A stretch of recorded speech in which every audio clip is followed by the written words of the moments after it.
Magandang umaga po muli sa inyong lahat, mga kapatid. Purihin po ang ating Panginoon at tayo nga ay muling babalik sa sulat o itinuro ng Panginoon sa pamamagitan ni Dr. Luke sa kanyang Ebanghelyo at sa chapter 11 verse 5 to 13 na po tayo this time.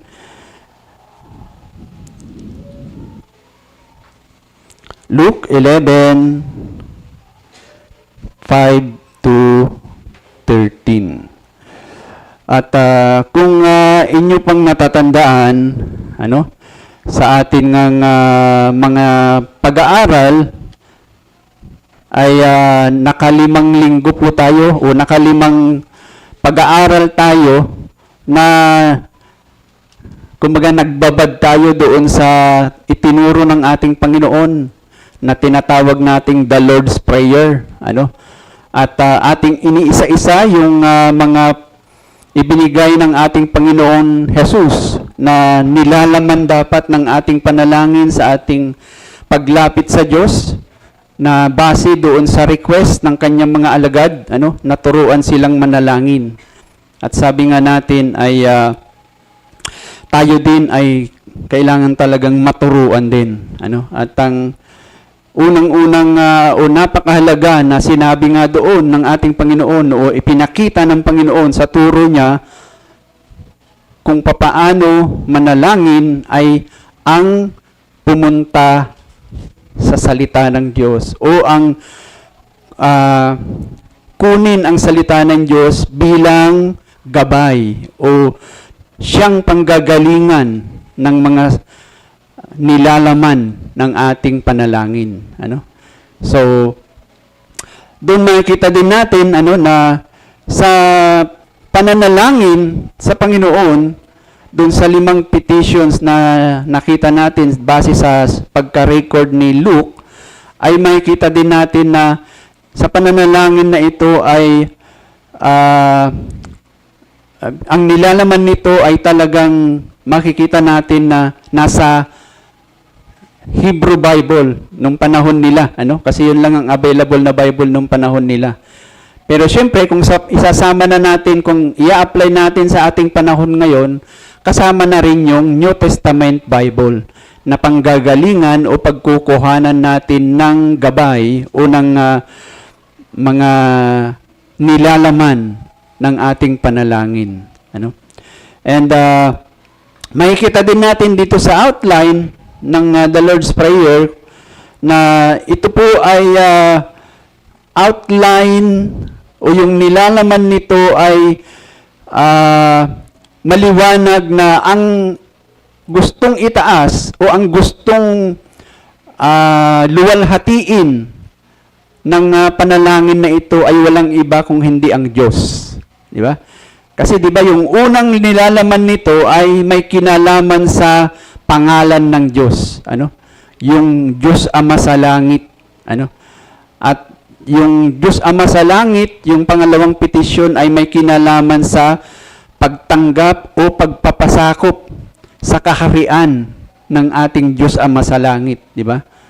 So, and then yung sumunod ay pagkatapos nating kilalanin, luwalhatiin ang pangalan ng Diyos, magpasakop sa kanyang pamumuno o sa kanyang paghahari sa atin, sakalang tayo luluhod upang humingi ng ating mga pangangailangan, yung provisions, yung pangatlong petition, And then, yung pang-apat na petition ay may kinalaman ito sa pagpapatawad o paghingi ng kapatawaran sa Diyos na ang sinasabi nga sa atin, pag marunong tayong humingi at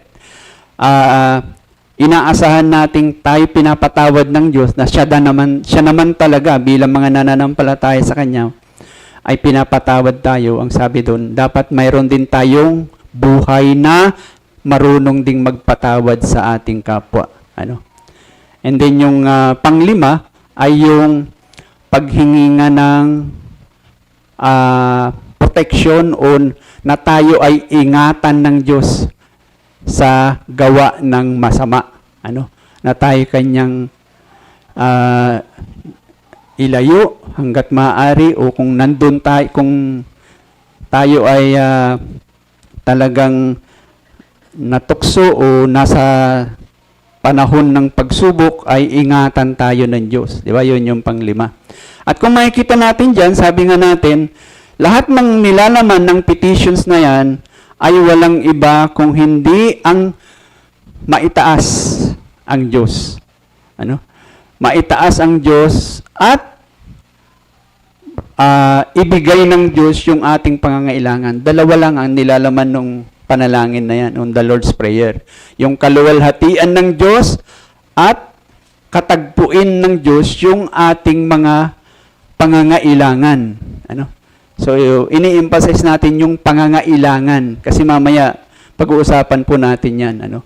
Hindi po yung gusto natin ang kinakatagpo ng Diyos sa tuwing tayo nananalangin o itinutugon ng Diyos sa tuwing tayo nananalangin, kung hindi yung ating pangangailangan. Ano? So itong the Lord's Prayer ay para bang isang regalo, ano, na nakabalot, isang box na nakabalot na dalawa lang ang laman, yung luwalhatiin ng Diyos o yung kaluwalhatian ng Diyos at yung katagpuin ng Diyos o i-provide ng Diyos yung ating pangangailangan. Ano? So dalawang bagay ang nilalaman ng regalo na yan. Ano? So sa umagang ito, ang ating pag-aaralan ay yung 5 to 13, ano? Na kumbaga ang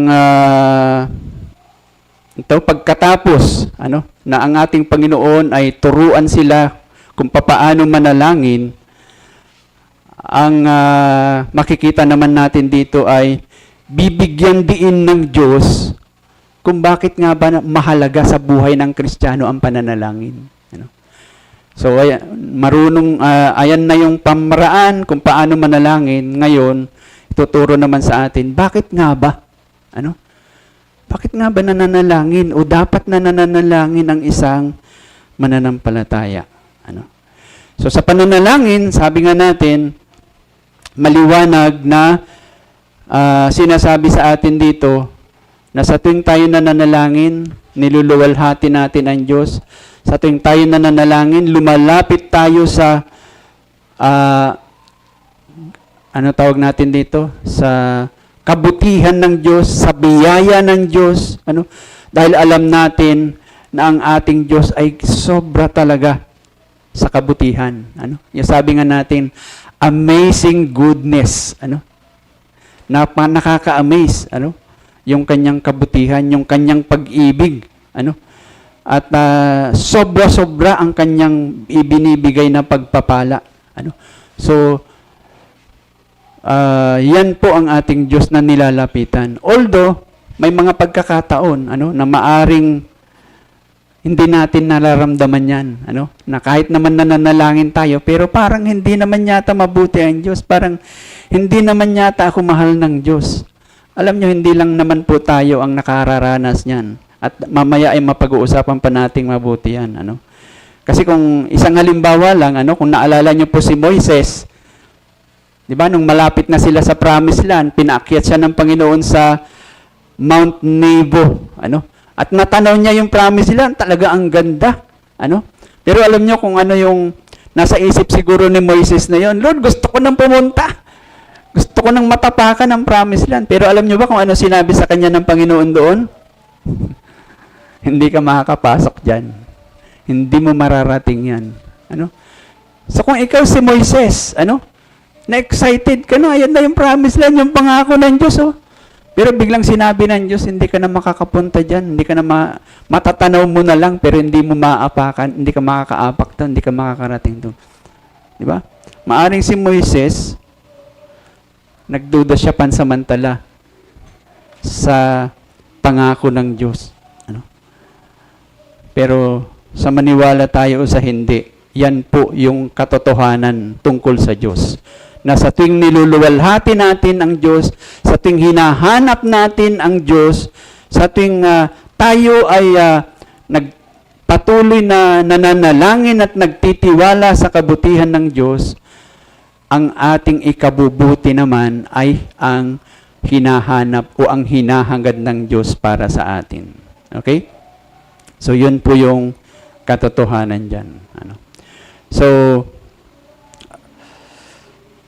nais lang din muna nating bigyan ng pansin yung isang salita po na ginamit dito bago natin basahin.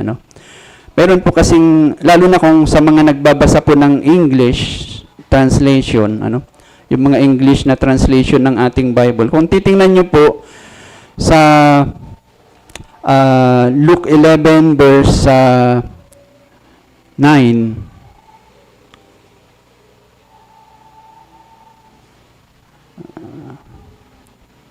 tama ba ako?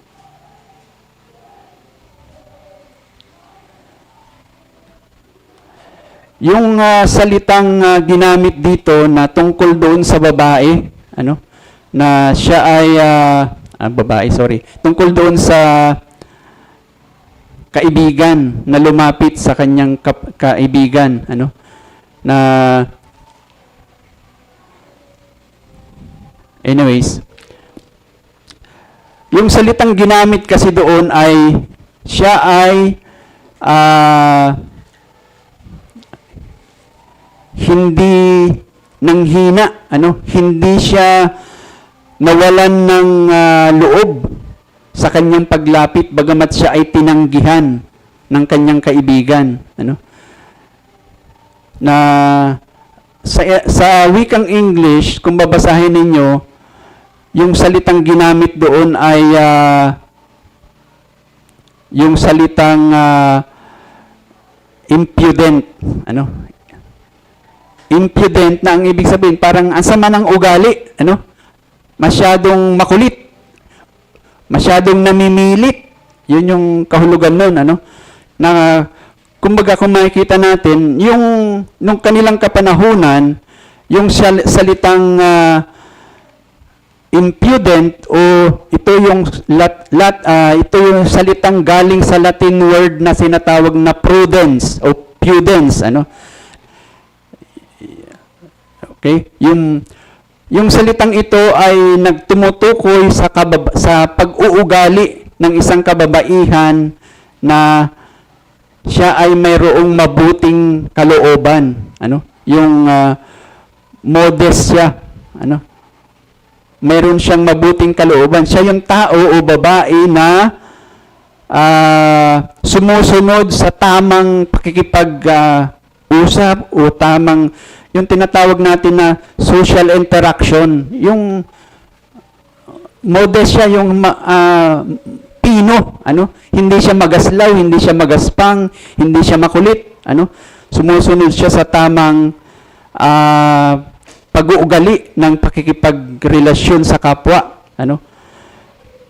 Kaya pag sinabi nating impudent, ang ibig sabihin nun, taliwas doon sa tamang pakikipagrelasyon sa kapwa, na hindi siya nagiging maayos na tao, hindi siya pinong tao, So, pero ang sinasabi po dito na yung ginamit na salita dito ay hindi yung salitang masamang ugali siya, kung hindi ang sinasabi lang dito, siya yung tao na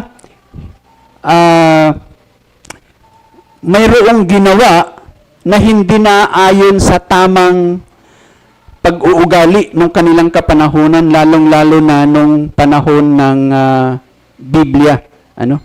Na hindi ito, pag ganito yung pag-uugali mo, hindi ka katanggap-tanggap sa kanilang kapanahunan. So, hindi po sinasabi na masama yung ugali ng kaibigan dito na lumapit, kung hindi, mayroon lang siyang ginawa na hindi siya madalas o hindi siya normal na ginagawa nung kanilang kapanahunan kung social relationship ang pag-uusapan o social interaction ang pag-uusapan. So, anyways, yun lang po yung nais nating bigyan diin dyan at mapag-uusapan pa naman natin mamaya. So, bago po natin basahin ang salita ng Diyos, tayo po muna'y manalangin. Amang banal at aming Diyos na makapangyarihan sa lahat, Lumalapit po kami sa inyo sapagkat inaamin namin ang aming kakulangan o kawalan, Panginoon, ng pagkaunawa sa inyong salita. At higit sa lahat ay ang kawalan ng kakayanan at pagnanais na isabuhay po ito, Panginoon. Kung kaya't kaawaan niyo po kami, loobin niyo na patuloy kang mangusap sa amin sa pamagitan ng iyong salita at gamitin mo nga po ako na daluyan ng iyong mensahe para sa iyong kaluwalhatian. Ito po ang aming dalangin sa ngalan ng inyong anak na si Jesus. Amen. So basahin po natin ang salita ng Panginoon sa Luke 11, umpisa po sa verse 5.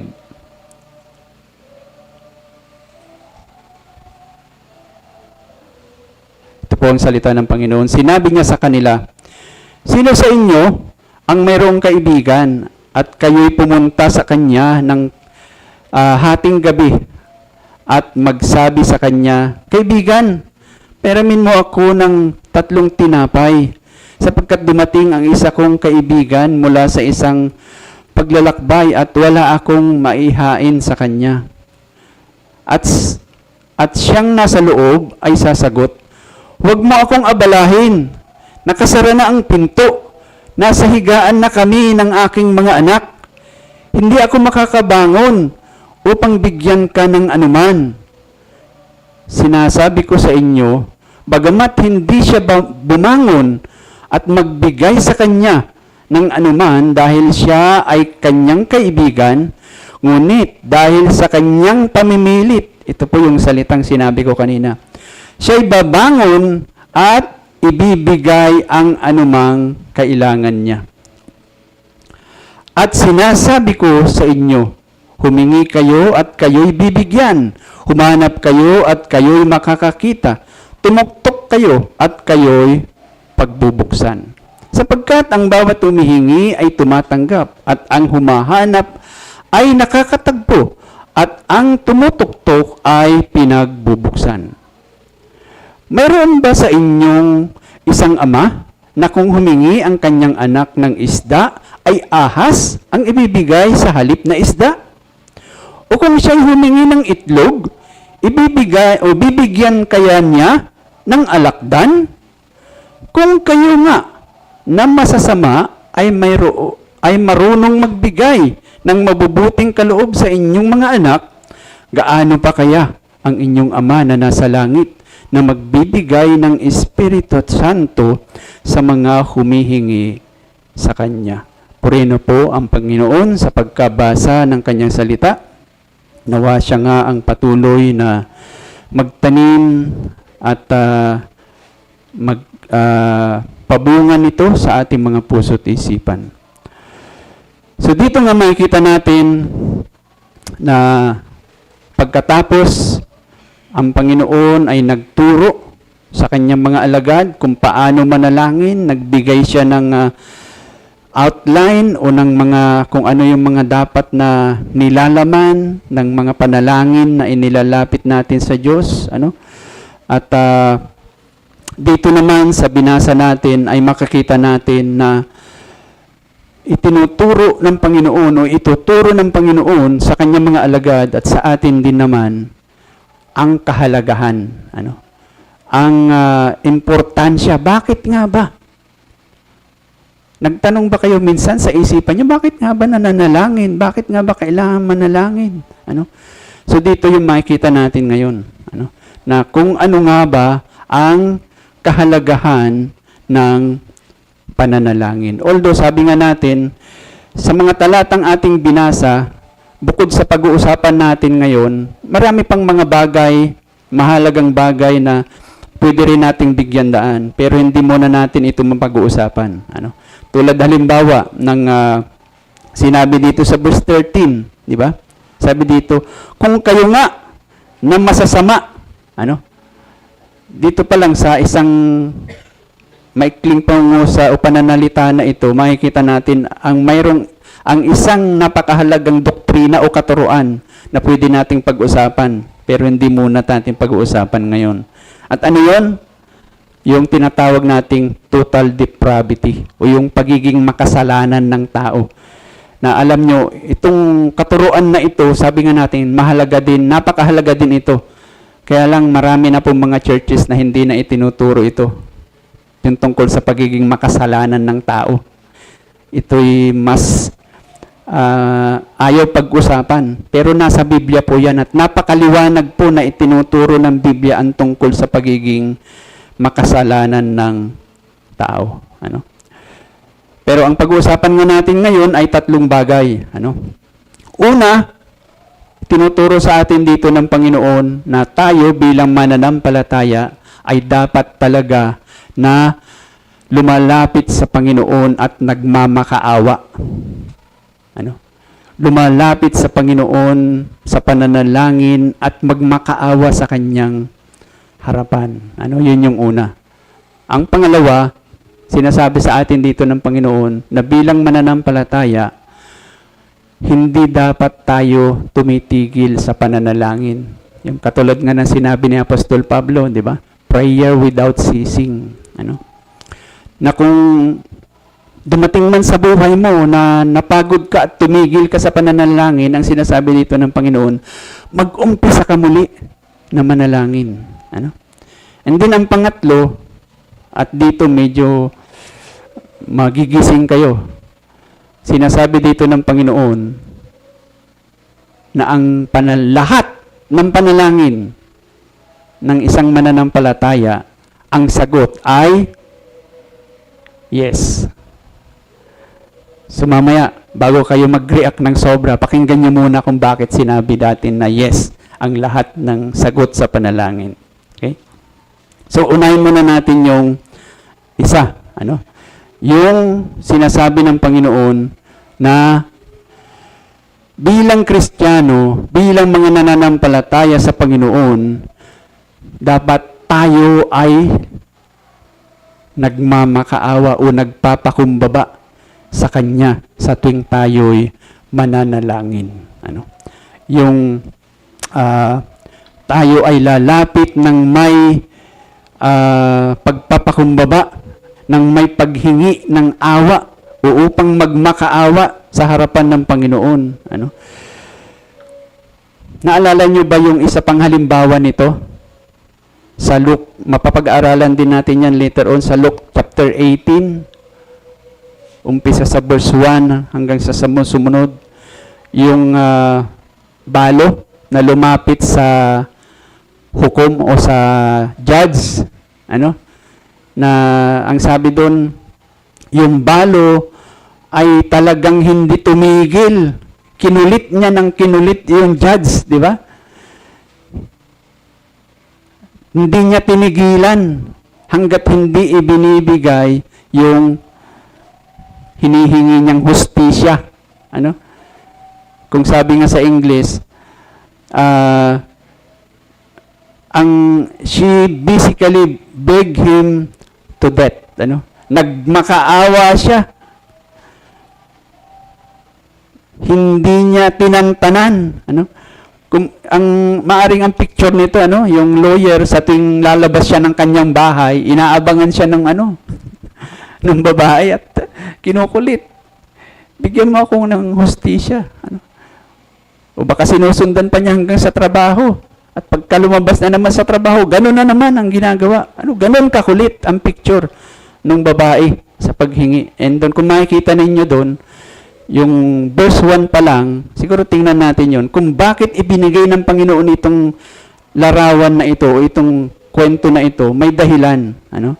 Luke, tingnan nyo, verse 18. Verse 1 pa lang, makikita natin yung dahilan. Diba? Sabi dito, at isinalaysay ni Jesus sa kanila ang isang talinghaga. Ano? Kung paanong sila'y dapat, ano daw? Laging manalangin at huwag manlupaypay. Ito po yung dahilan kung bakit ibinigay yung talinhaga na yon ng isang balong kinulit. Hindi tinantanan yung judge para ibigay sa kanya yung hinihingi niyang hustisya. Ano? And yan din po yung larawan na gustong ituro ng Panginoon dito sa kaibigan na lumapit sa kanyang kaibigan. Ano? Na kumbaga, sabi nga natin, itinuturo dito ng Panginoon na sa tuwing tayo lalapit sa Panginoon, talagang dapat magmakaawa tayo sa ating Panginoon. Yung pangyayari dito, kung titingnan ninyo, ito ay may kinalaman sa tinatawag na tayong mga Pilipino, nakaka-identify tayo dito. Hospitality. Ano ba yung hospitality? Ito yung pag-uugali na pag may dumating sa bahay mo, lalo na kaibigan at galing sa paglalakbay, siguro sa Manila hindi na masyado ngayon. Pero tayong mga Pilipino sa probinsya, ginagawa pa natin ito. Di ba?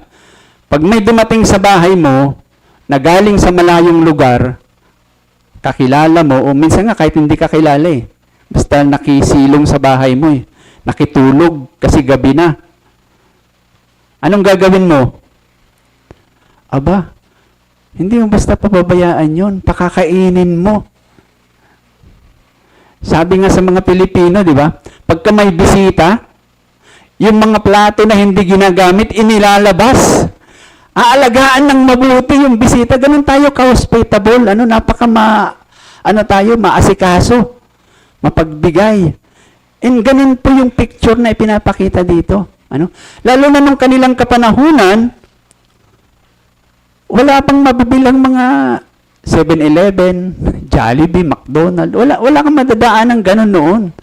At pag naglalakbay ka noon, it's either naglalakad o nakasakay ka sa kamelyo o sa asno. Bibihira lang ang may kakayanang sumakay sa kabayo noon kasi yun ginagamit sa pakikipagdigma ng mga sundalo. So yung ordinaryong tao, ang kaya lang niyang saklihan ay asno o kaya kamelyo. Mahal nga yung kamelyo, parang Mercedes-Benz na nung kapanahonan nila noon, So, ito po yung idea dito, na yung isang tao, may dumating na kaibigan, sabi doon, at wala siyang maipakain.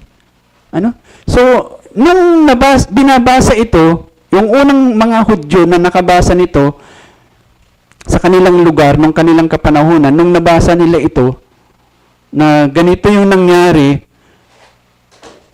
may kaibigan, dumating yung kaibigan, tas wala siyang maipakain. Ano yun sa kanila? Hindi maganda. Hindi kaaya-ayang kalagayan yun. Kung kaya't, ano yung ginawa ng tao na may dumating na kaibigan? Sabi niya, wala akong maipakain. Hindi pwede ito. Pero may kapitbahay ako eh. Kaibigan ko naman tong kapitbahay ko. So, pupunta ako sa kanya para humingi ng pagkain. Pero, ano ngayon nangyari? Para mas maintindihan pa natin yung bigat ng sitwasyon ng mama na may dumating yung kanyang kaibigan. Yung tindi ng sitwasyon niya ay parang ganito. Araw ng kasal mo. Ang ganda-ganda ng preparasyon sa resepsyon, bulaklak, lahat. Parang resepsyon ng isang prinsesa. Pero nung binuksan yung pinto para pumasok yung mga bisita mo, walang pagkain. Ang ganda ng lugar. Pero pagpasok ng mga bisita, walang pagkain. Ni wala man lang biskwit o kape. As in, walang pagkain. So, anong mararamdaman nung ikinasal? Sa tingin nyo, pag gaganon? Di ba? Naku! Kung pwede lang, matunaw ka na. Yun yung sitwasyon, yun yung naramdaman nung tao na ito, nung dumating yung kanyang kaibigan at walang maipakain. Kung kaya't sabi niya, pupuntahan ko yung kapitbahay kong kaibigan. Pero makita natin yung nangyari, di ba? Nung kumatok siya, anong sabi ng kaibigan niya? Huwag kang maingay. Huwag mo na akong istorbohin. Natutulog na kami ng mga anak ko. Di ba? At pag bumangon ako, magigising yung mga anak ko. Hindi pwede yung gusto mong mangyari. Kung tayo ang nandun sa kalagayan ng mama, anong gagawin nyo? Kakatok pa kayo? Siguro kung ako, sinabihan ako ng ganun, ay uwi na lang ako. Pero yung mama, hindi siya umuwi. Sige na, bigyan mo na ako. Wala akong may papakain sa bisita ko. Parang awa mo na. And then sabi nga doon sa bandang huli, di ba? Dahil hindi siya talaga umuwi,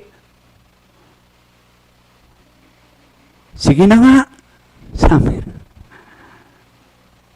Bibigyan na kita. At ano sabi doon?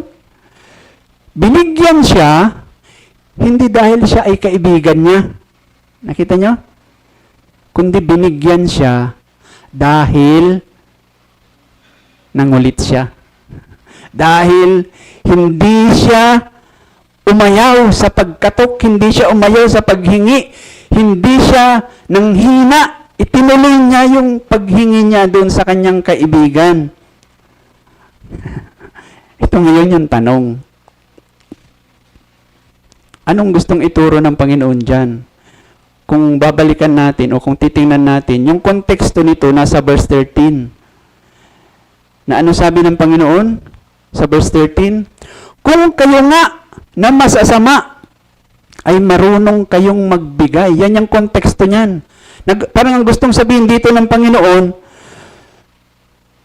kung yung masamang kaibigan ay binigyan niya, yung kaibigan niya na nangulit sa kanya, isipin ninyo, ang inyo pa kayang Ama sa langit ang tatanggihan kayo. Ngayon, anong gustong ituro dito ng Panginoon? Na ang ating Panginoon Ama sa langit ay katulad doon sa kaibigan na iyon, na pag tayo'y nananalangin, siya ay natutulog at ayaw pa istorbo? Ganun ba ang gustong ituro dito ng Panginoon? Hindi po. Dahil alam natin na ang ating Ama, ang ating Diyos sa langit na ating nilalapitan, ay napakabuting Diyos. Hindi po siya yung katulad ng kaibigan na ito na sasabihan tayo, huwag mo akong istorbohin, nagpapahinga ako. Hindi ganun ang ating Diyos. Napaka maawain at napaka mabuting Diyos po siya. Kaya hindi po yun yung gustong ituro dito. Ano nga ang gustong ituro dito ng Panginoon? Ba't niya ibinigay yan at bakit niya sinabing binigyan siya dahil nangulit siya? Anong gustong ituro dito ng Panginoon? Ng Panginoon.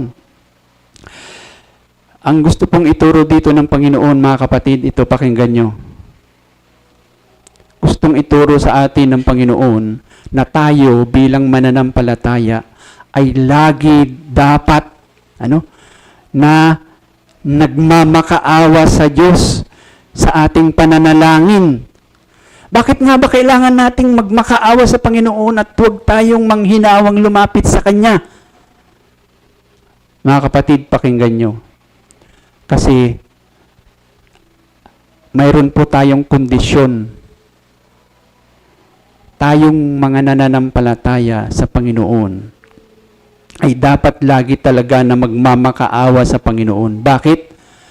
Kasi napaka delikado po yung ating kalalagayan. Yung ating sitwasyon sa buhay. Kung kaya't kailangan nating laging magmakaawa sa Panginoon. Kasi nasa Kanya lang po yung ating pangangailangan. Para yung napakatinding sitwasyon natin ay masolusyonan. Bagamat siguro, hindi natin nararamdaman yan minsan o hindi natin napapansin na talagang tayo ay nasa bingit ng peligro o ng kapahamakan. para mas maintindihan natin ang picture natin. Nakakita na ba kayo ng taong tumutulay sa alambre? Sa mga circus? Madali. Sa tingin nyo, madali yung kanyang ginagawa? Kunting mali lang yun, babagsak siya. Biruin mo, alambre. Pero alam nyo ba, tayong mga nananampalataya sa Panginoon, kung ano yung kondisyon natin, hindi lang po tayo katulad ng taong tumutulay sa alambre, kundi tayo, ang tinutulayan natin ay sinulid. Maaring matibay din naman na sinulid, pero napakadali po itong maputol. At bukod doon sa sinulid ang tinutulayan natin sa araw-araw ng ating buhay, naalala nyo yung pinag-aralan natin nung nakaraan? Iligtas mo kami sa masama. Ilayo mo kami sa masama. Yun yung panalangin natin sa Panginoon. Bakit? Kasi sa araw-araw ng ating buhay, alam natin na mahirap na nga yung ating sitwasyon, andyan pa si Satanas. Na nag-aabang, may gunting siya dun sa sinulid. Any moment, pwede niyang putulin yun at tayo ay bumagsak. Yun po yung ating kalalagayan. Kahit hindi nyo nararamdaman yan, hindi nyo nakikita yan, pero ang katotohanan, mga kapatid, yan ang ating kalalagayan sa mundong ito. Kung kaya't sabi ng Panginoong Hesus, manalangin kayo at magmakaawa kayo sa Panginoon. Dahil nasa Kanya lamang ang ating pangangailangan sa ganyang sitwasyon ng ating buhay.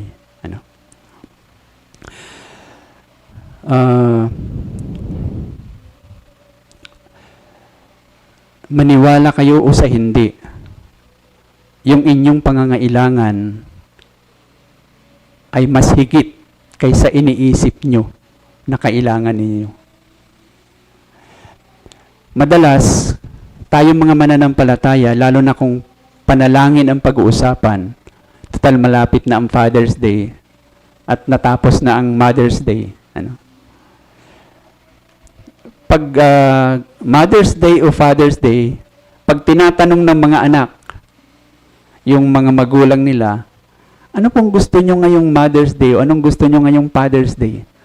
Di ba yung ako bilang magulang, malapit na Father's Day, pag tinanong ako, anong sinasabi madalas ng magulang? Wala. Bahala ka na. Bahala na kayo. Di ba? Hindi urgent yung pangangailangan, di ba? Yung okay lang kung ano yung gusto nyong ibigay. Okay lang sa akin yon. Wala naman akong kailangan. Okay lang ako. Naigits nyo? Minsan sa prayer, sa pananalangin, parang ganun tayo. Hindi, parang wala naman akong kailangan eh. Paano natin nasasabi yun? Every Friday, every Friday, may nababasa tayo sa RCLP o kaya sa prayer time na group natin sa Messenger. Ano nakalagay doon? Mga kapatid, paanyaya po. May prayer meeting tayo mamaya, inaanyayaan ng lahat.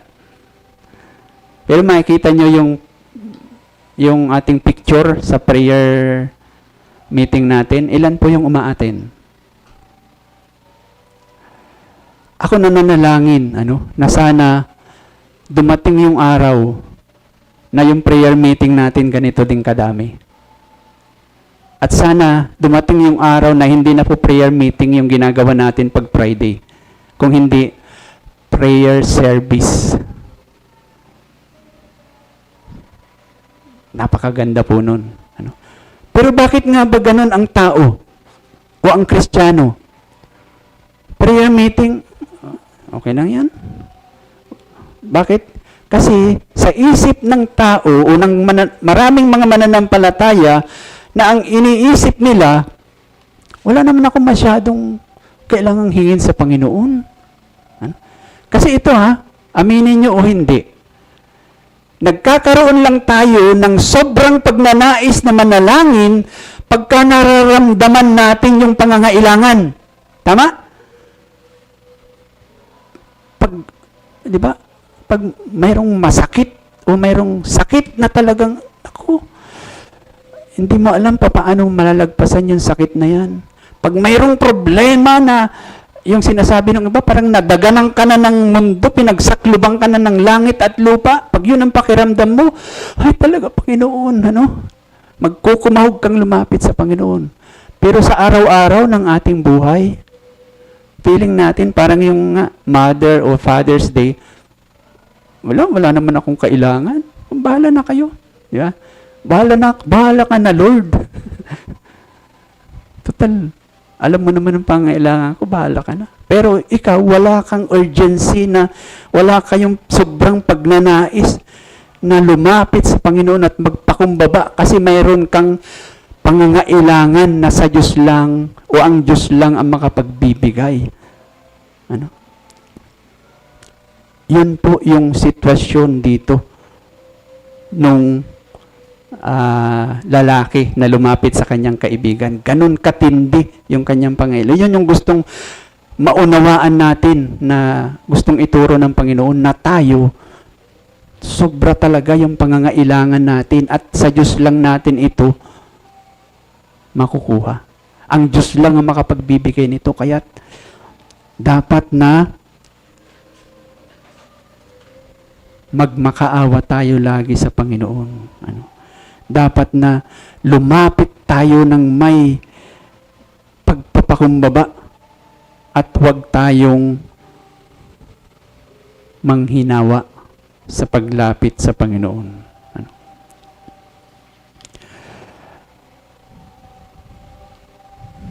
So sinasabi dito nga ng Panginoon, na sa ating paglapit sa Panginoon ay tayo yung tao na sobrang may pangangailangan.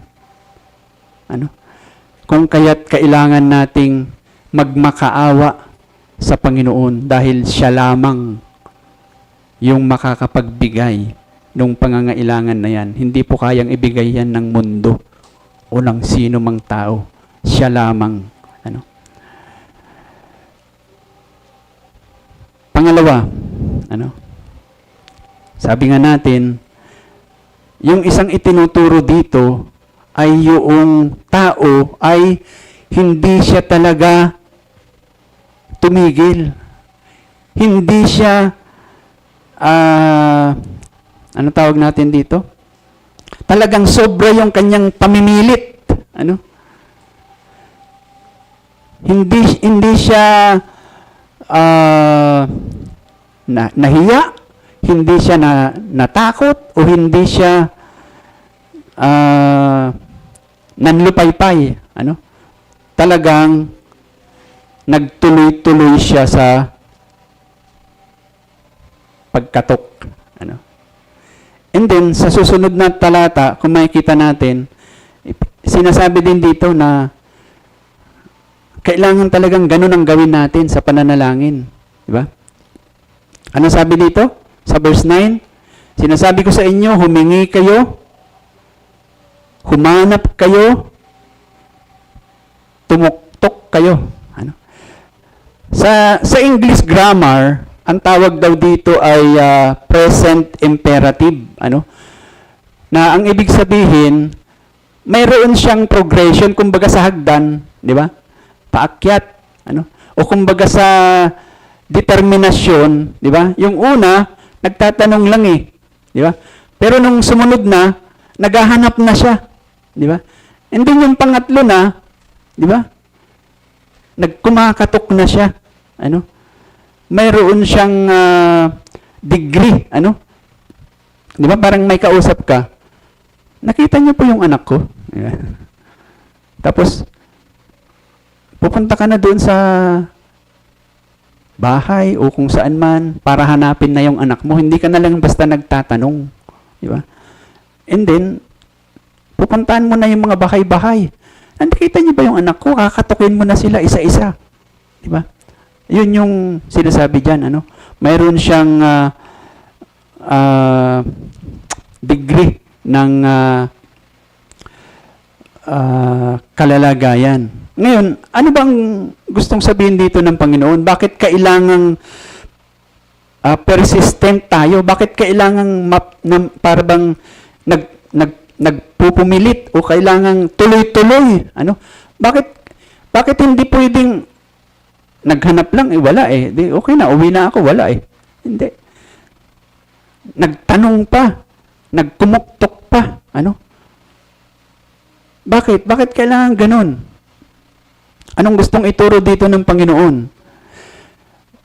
Ang pangalawang gustong ituro dito ng Panginoon, tayo bilang mga mananampalataya, napakahalaga ang pananalangin at napakahalaga ang pananalangin na hindi tumitigil. Bakit? Alam natin, napag-aralan na natin dati, na ang pananalangin ay ano nga? Ito ay pakikipag-usap, communication sa Diyos. So kung ikaw ay nananalangin, ito ay bilang mananampalataya, ito ay nagbibigay sa iyo ng pagkakataon upang maranasan mo talaga ang presensya ng Diyos sa buhay mo. Ang pananalangin ay pagkakataon upang mapanghawakan mo, upang maging sigurado sa iyo ang mga pangako at kapangyarihan ng Diyos na talagang available o pinapakilos niya sa buhay mo. Ano? Meron ng sinabi si Matthew Henry, kilala natin si Matthew Henry, ano? Nagagamit na natin siya lagi, nababanggit natin. Sinabi niya ganito, those who live without prayer, ano daw? Live without God in this world.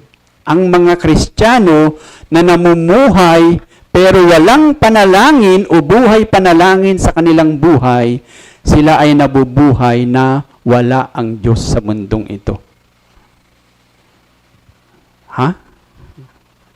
Pero, kailangan nating ipaliwanag to. Ano? Hindi po sinasabi dito ni Matthew Henry in a legalistic way, sabi nga ng mga Inglesero, ano?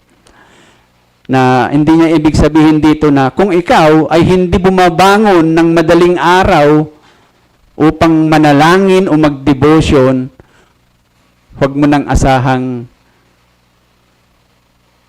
ingatan ka o huwag mo nang asahang sagutin ng Diyos ang mga pangangailangan mo. Ano? O hindi sinasabi ni Matthew Henry na kung hindi mo ginagawa ang kalooban ng Diyos, hindi ka rin kaawaan ng Diyos. Hindi po yan yung sinasabi ni Matthew Henry. And sasabihin ko sa inyo, salamat na lang. Kasi hindi ganyan ang Diyos sa atin. Hindi sinasabi ng Diyos na kung hindi mo ginagawa ang lahat ng pinagagawa ko sa iyo, huwag ka nang umasa sa tulong ko. Huwag ka nang umasang ililigtas pa kita. Hindi yan ang sinasabi ng Diyos. Ano? Alam niyo kung bakit? Kasi kung ganyan ang pamantayan ng Diyos, lahat tayo kawawa. Ano? Salamat dahil hindi ganyan ang pamantayan ng Diyos. Pero anong gustong sabihin dito ni Matthew Henry? Sinasabi dito ni Matthew Henry na kung hindi ka nananalangin ay wala ang Diyos sa buhay mo, sa mundong ito. Ang gusto lang sabihin dito ni Matthew Henry, ganito. Sa mga may asawa pa, nasubukan nyo ba, o kayo, yung mga nagkaroon ng asawa, kung wala na kayong asawa ngayon, nasubukan nyo ba na nagkaroon kayo ng tampuhan o galit, magkagalit kayo ng asawa mo, tapos hindi kayo nag-uusap? Nasubukan nyo yun? Magkasama kayo sa bahay, pero walang, hey, ni walang batian, kakasalubong, wala. As in, wala. Di ba? So, anong ibig sabihin nun? Andyan siya, pero parang wala siya. Naigits nyo? Hindi mo siya matanong kung kumain na ba siya. Ano? O hindi mo siya matanong, meron kang problema, hindi mo siya matanong, ano bang gagawin ko dito? Hindi mo siya matanong kasi hindi kayo nag-uusap eh. Naigits nyo? So, yun po yung sinasabi ni Matthew Henry na kung hindi mo kinakausap ang Diyos, hindi ka nananalangin sa Panginoon, hindi mo mararanasan yung presensya ng Diyos sa buhay mo. Although ang Diyos, nangako siya, hindi kanya iiwan, hindi kanya pababayaan. Pero ikaw mismo sa sarili mo, kung hindi mo siya kinakausap, bagamat pangako niya, nandyan siya lagi, hindi mo mararanasan. Kasi yan yung pamamaraan ng Diyos para maranasan mo ang kanyang presensya, ang kanyang pag-ibig, ang kanyang kapangyarihan ay sa pamamagitan ng pananalangin. Ano? Yan ang dahilan kung bakit sinasabi ng Diyos na huwag tayong tumigil sa pananalangin. Tuloy-tuloy tayo sa pananalangin. Pray without ceasing, sabi nga ni Apostol Pablo. At kung dumating man yung panahon na parang napagod ka, tumigil ka, ang sinasabi ng Panginoon, manalangin ka ulit, mag-umpisa ka ulit, at ituloy-tuloy mo iyong pananalangin. Okay? And then ito na ang pangatlo. Sinasabi dito ng Panginoon na ang lahat ng panalangin natin na inilalapit sa Diyos ay umasa tayo na sasagutin ng Diyos yan. Narinig nyo? Pero siyempre, bago tayo mag-react dyan, kailangan mo nang pakinggan nating mabuti yung gustong sabihin dito ng Panginoon. Ano? Pero bago natin basahin yan, tingnan muna natin yung basihan, bakit natin sinabi yan. Na pag nanalangin ka, sasagutin ka. Verse 9, di ba? Liwanag dito eh. At sinasabi ko sa inyo, humingi kayo, at ano daw? Baka sakaling bigyan kayo. Ano? Hindi eh. Humingi kayo at kayo'y bibigyan. Walang walang baka sakali, o baka bukas, o baka makalawa, hindi. And then, ano sabi dyan? Humanap kayo at kayo'y baka makakita. Ano? Baka masumpungan nyo. Hindi. Kayo'y makakakita. And then, tumuktok kayo at kayo'y siguro, pagbubuksan kayo. Hindi ganun. Kayo'y pagbubuksan. Ano? And bago natin ipaliwanag mabuti yan, alam nyo, ito madalas puntahan, ito yung parte na ba ng Biblia na madalas puntahan ng mga nagtuturo ng tinatawag nating prosperity gospel, yung health and wealth. Ano yung sinasabi nila? Basta i-claim mo lang yan in Jesus' name. Check yan. Kasi yun yung sinabi dito. Sabi nila, walang kondisyon. Pag sinabi, humingi ka, bibigyan ka. Humanap ka, makakatagpo ka. Di ba? Ginagamit nila ito. Sinasabi nila, gusto mo ng Mercedes-Benz? I-claim mo lang yan in Jesus' name. Humingi ka sa Panginoon, magkakaroon ka. Ano?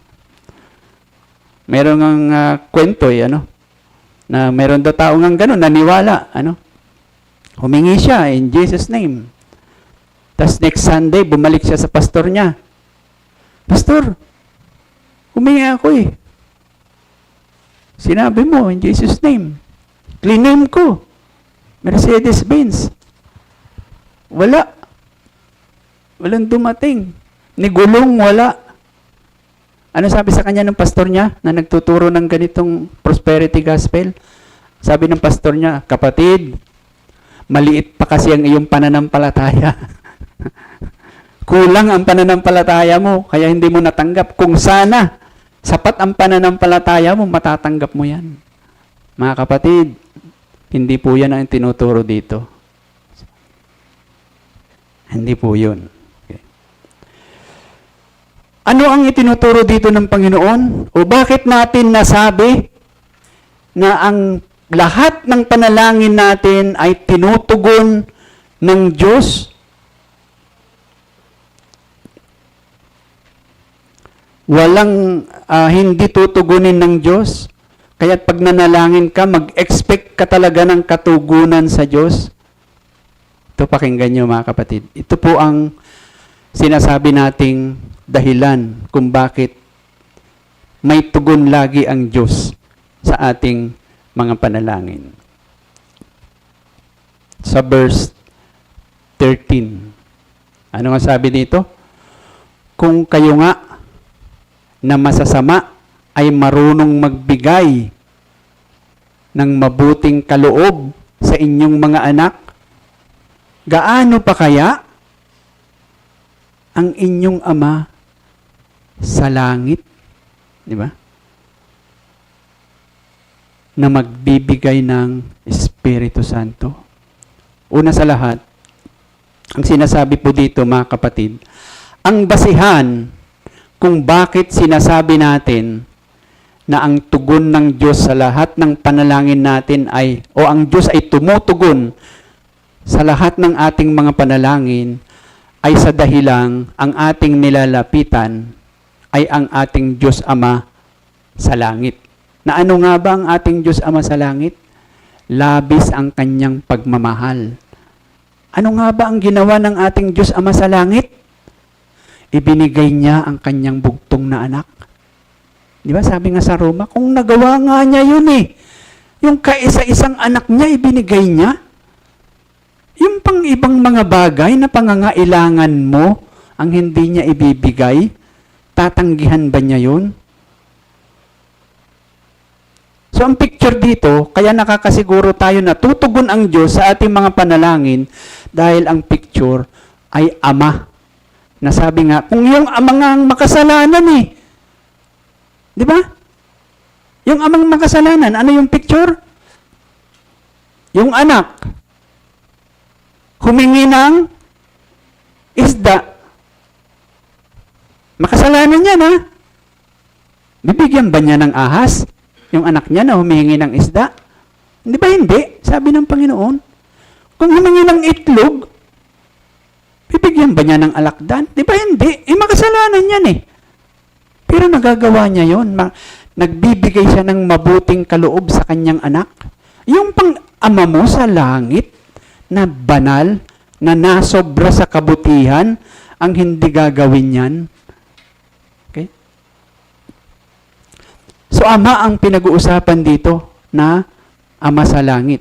Ngayon, una, dapat makita din natin ito na isang magandang leksyon sa ating mga magulang. Ano yung leksyon dito? Na tayong mga magulang o tayong mga ama, hindi masama na pag may hinihingi sa atin yung ating mga anak, kung talagang mahal natin sila, hindi masama na may mga pagkakataon na hindi natin pagbigyan yung kanilang hinihingi. Bakit? Ito. Ang tugon ng Diyos sa ating mga panalangin ay yung makakabuti para sa atin. Tutugon ang Diyos, laging may tugon ang lahat ng prayer natin. Pero ano yung tugon ng Diyos? Para sa ating ikabubuti. Sa anong aspeto o sa sinong nakakaalam kung ano yung makakabuti? Anong basihan na para sa ikabubuti natin? Basihan ay ang isip ng Diyos, ang talino ng Diyos, ang tinatawag nating pamantayan ng Diyos. Hindi yung basihan natin, hindi yung kagustuhan natin, kundi yung kagustuhan ng Diyos. Kung kaya't yung panalangin na sinasagot ng Panginoon is yung sagot niya ay laging base sa para sa ikabubuti natin nang naayon sa kanyang kaisipan kung ano ang makakabuti para sa atin. Di ba? Ang Diyos ay hindi tulad ng ilan sa mga magulang minsan. Ano? Di ba? Anong ginagawa ng mga magulang minsan? Nasa grocery. Di ba? Lapit yung anak, may daladalang napakaraming chocolates. Mami, gusto ko to. So, anong sasabihin ng anak? Ay, nung nanay? Sige anak, kasi love kita eh. Ganun, tama ba yon? Sa tuwing pupunta ng grocery, chocolates. Sige anak, bibiling ko yan kasi love kita eh. Yun ba ang tama? Hindi po. May mga pagkakataon na sasabihin natin sa ating mga anak, ang no, kasi hindi yan ang makakabuti sa iyo. So in relation sa pinag-uusapan natin, ang Diyos, ang lagi niyang sagot ay, yes. Bakit? Kasi gagawin ko kung ano ang makakabuti sa iyo. Ibibigay ko kung anong makakabuti sa iyo. Nananalangin ka, Panginoon, gusto ko pong tawag natin dito, mapangasawa ang taong ito. Ano? O gusto ko pong makabayad ng bayarin ko sa bahay. O sa panahon natin ngayon, ako ang mahal. Panginoon, ang mahal ng kuryente. Gusto ko pong makabayad ng bill sa kuryente o bill sa tubig. Ano ang laging tugon ng Panginoon? Yes, anak, tutugunin ko yung prayer mo. Pero, yung tugon ko ay yung para sa ikabubuti mo. Ano ba yung para sa ikabubuti natin? Hindi laging naayon sa iniisip natin. Hindi laging naayon sa gusto natin. Kundi ang ikabubuti natin ay yung naayon sa katalinuhan, sa plano at kalooban ng Diyos.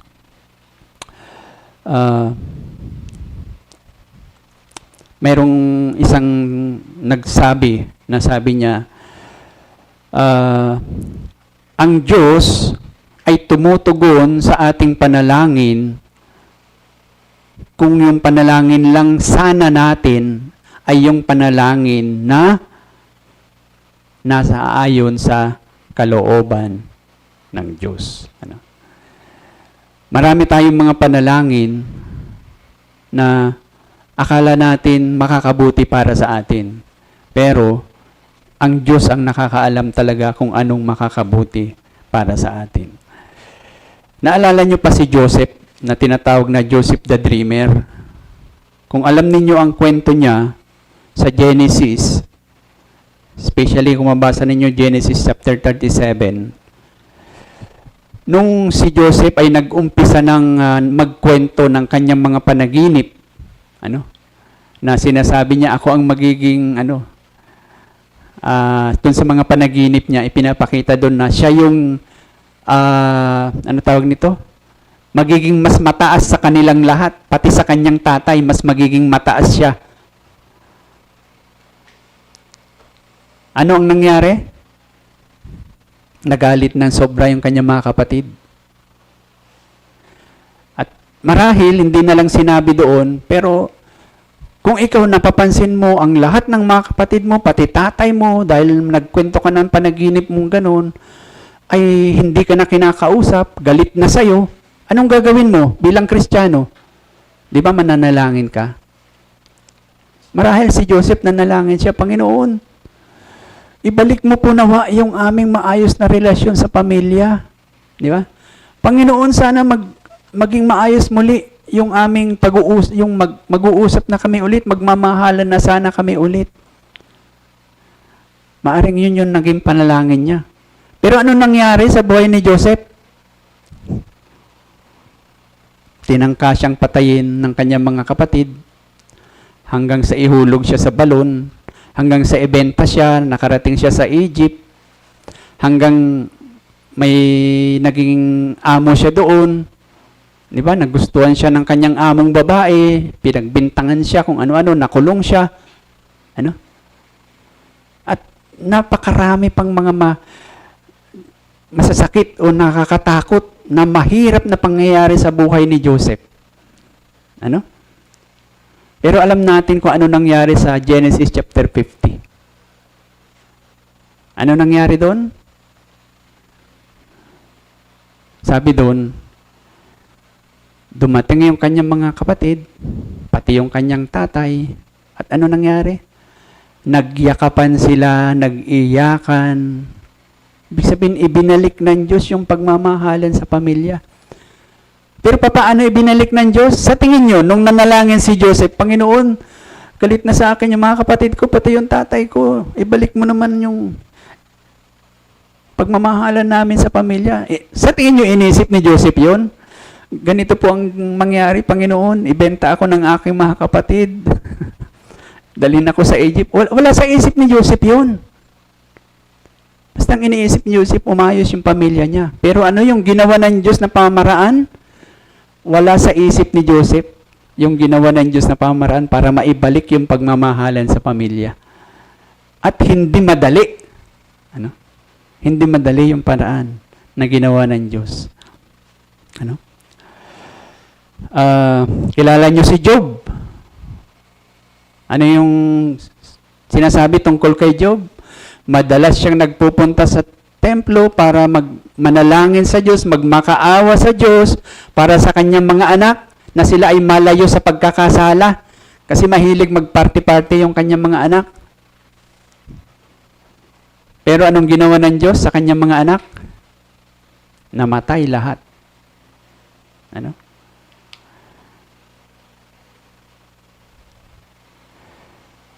So sinasabi po dito mga kapatid, na ang ating Panginoon, oo, laging tumutugon sa ating mga panalangin. Walang mintis yan. Tutugunin niya talaga yan. Pero ang sinasabi dito, ang tugon ng Panginoon sa ating mga panalangin ay yung tugon para sa ating ikabubuti.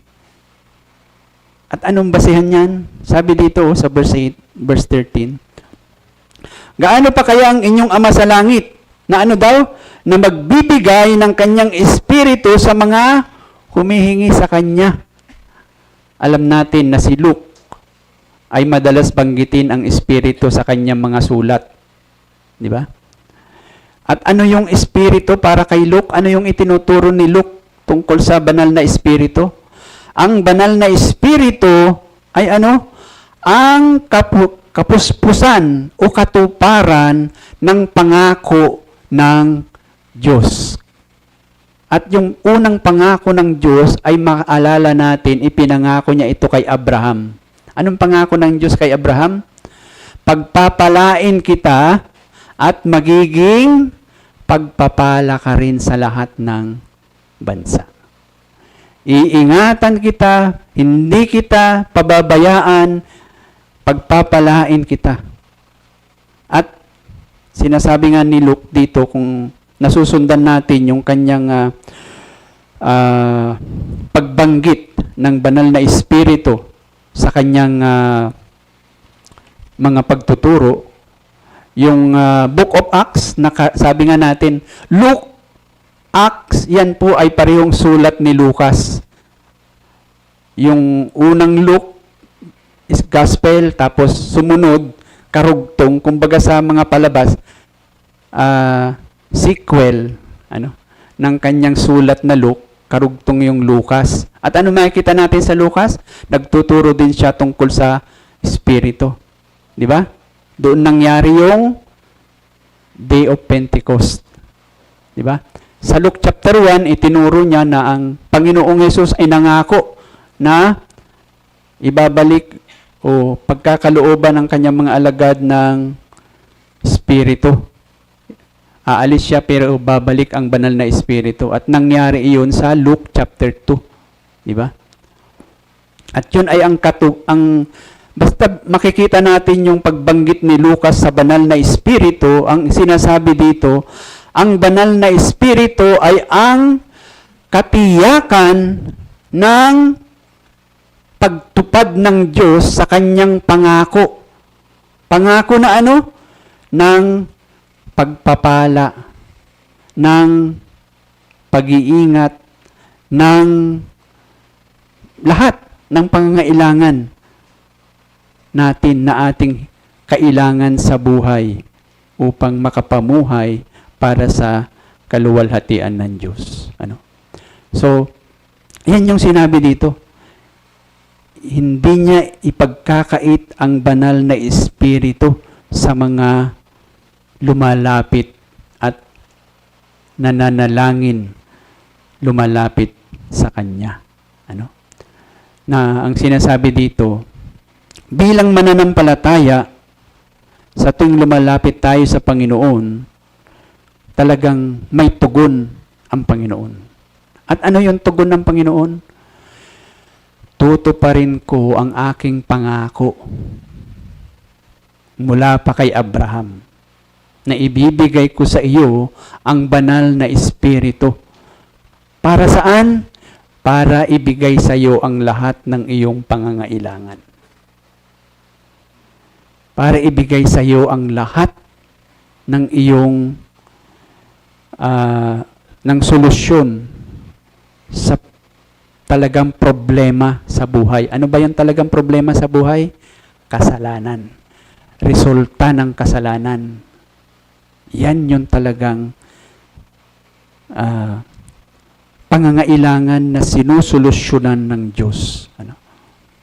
Na ang ibig sabihin, pag lumalapit tayo sa Panginoon, ang sagot niya ay, yes, anak, tutugunin ko ang panalangin mo at bibigyan kita kung ano ang makakabuti talaga sa iyo. Nagigets nyo? Bibigyan kita, hindi kung ano ang hinihingi mo specifically. Kung hindi, ang ibibigay ko sa iyo ay kung ano ang makakabuti sa iyo. Ano? Kung kaya't sinasabi ng Panginoon, huwag tayong manghinawa sa paglapit sa Panginoon. Una, kaya tayo lumalapit sa Panginoon kasi nararamdaman mo na yan, nakikita mo man yan o hindi, ikaw ay nasa bingit ng panganib.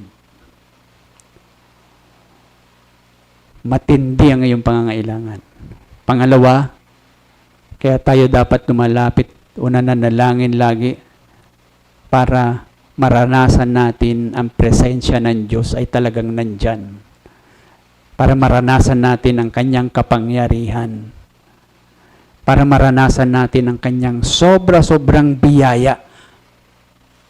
Dahil sa pamamagitan ng panalangin, yan ang inilaan ng Diyos para maranasan natin ang Kanyang walang hanggang kaawaan sa atin.